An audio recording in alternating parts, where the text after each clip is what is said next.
Hi Gypsy owners, happy Halloween! I'm Minnie this year, so I thought I'd wear my ears for you.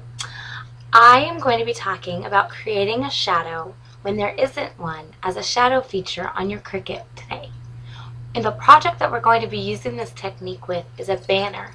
Banners make great gifts and they can be changed from holiday to holiday. I know a lot of us really love our nestabilities.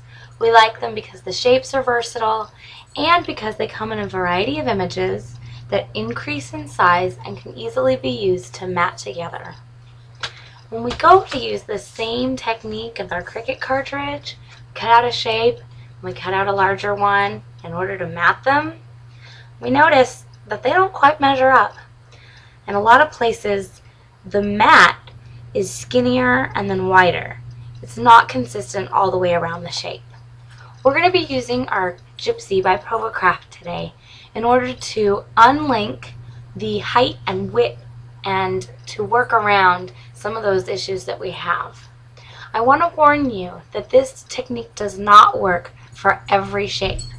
If your image is not solid and it has a part cut out inside, it's not going to work.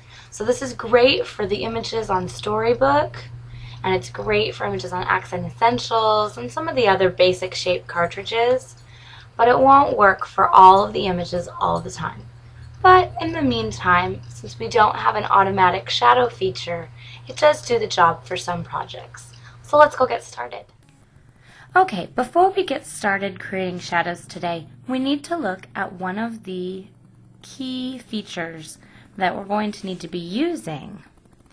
If you look on your Basic tab, where the width and height of your shapes are to be determined, there's a little golden link between the two. That link, when highlighted, shows that the ratio between the width and height is maintained, so nothing's going to come out distorted or oblong. When it is deselected, you are free to adjust the width of the image without changing the height, or to adjust the height of the image without adjusting the width. To begin with, I'm going to have that selection on.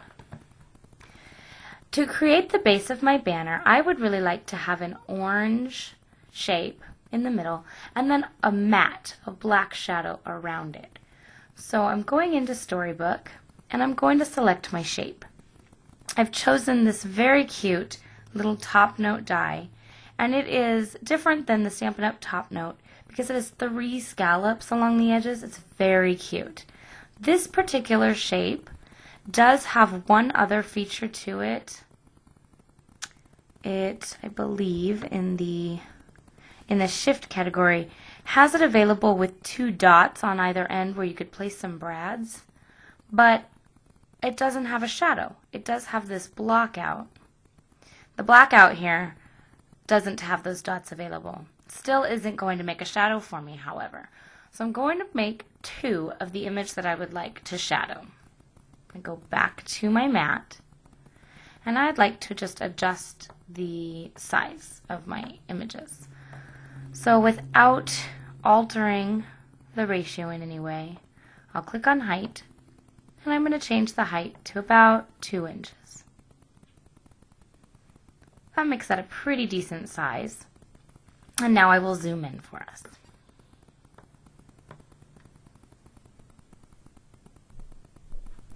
Okay, while they are still grouped, I will select them and ungroup them.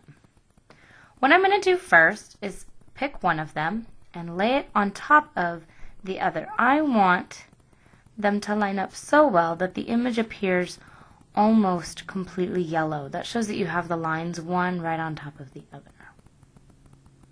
I'm going to go over to my width and height ratio field here and deselect the link. I'm going to start by clicking the width, and I'm going to use the double arrow keys down here, and I'm just going to press those until it looks like the mat is about the width that I would prefer.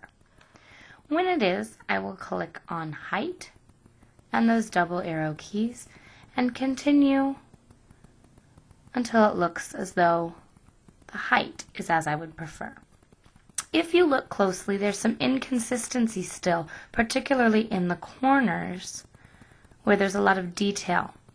And so in order to make fine adjustments, I'm going to maintain the ratio deselected. I'm going to click on the height, and I'm going to use the single arrow key in order to adjust the height little by little. I'll do the same for the width using the single arrow key.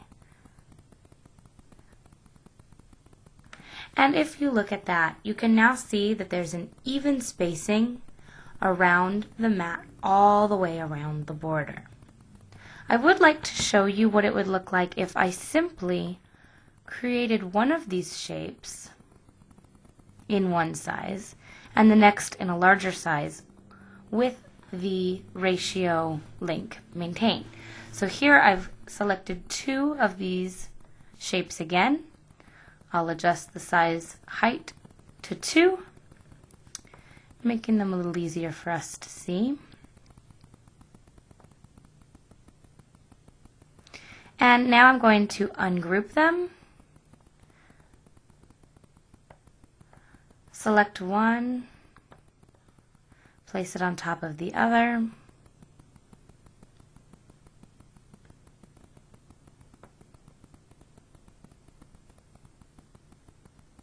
And with that ratio maintained, I'm just going to use the large ball to increase the size. And now I want you to take a look at this mat. Here, it's much skinnier than it is here. It's not a perfect shadow. But if you look at the one where I have altered the ratio, the shadow is consistent and even all the way around. There may be times that you like this particular shadow, but if you're looking to have consistency in your mat, this is the method I would prefer. So now I'm going to go ahead and delete the images that I don't want to use, and this is going to provide the base for my banner. I'm going to select my image and group them.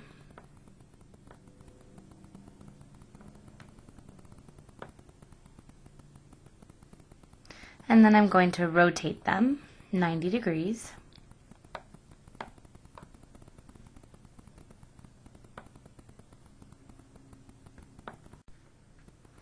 Okay, so now that I have created the base of my pennant, I'm ready to embellish and add my letters in. I'm going to create one more layer on my pennant by going to Gypsy Wanderings, and here on this shape feature there's a scallop oval. I'm going to select that. From my storybook font once again, I'm going to select the letter B. Since I'm creating a Halloween banner, I'm going to make the word brew, and I'll embellish with different witchy shapes. So I'm going to go ahead and ungroup those, size this layer first. I'm going to leave my link on first while enlarging the shape. But I can see here that the width is really about where I'd like it to be, but my height is not quite as tall as I'd like it to be. So I'm going to unleak that ratio and click on height, and then just use the double arrow key to make it about as tall as I'd like it to be in the end. Now reselecting the link to maintain the ratio for my letter. I don't want it to be distorted. I'll put the letter in the middle and just use the enlarging ball until it's about the shape that I would like, or the size I would like. Okay, so that is the basics for each of my letters. I did embellish with the Gypsy font scroll. So let me show you which I used. If you go into Gypsy font, select this particular feature, and here there are two different scrolls. They're very cute, and I used those in order to embellish each of the little pennants.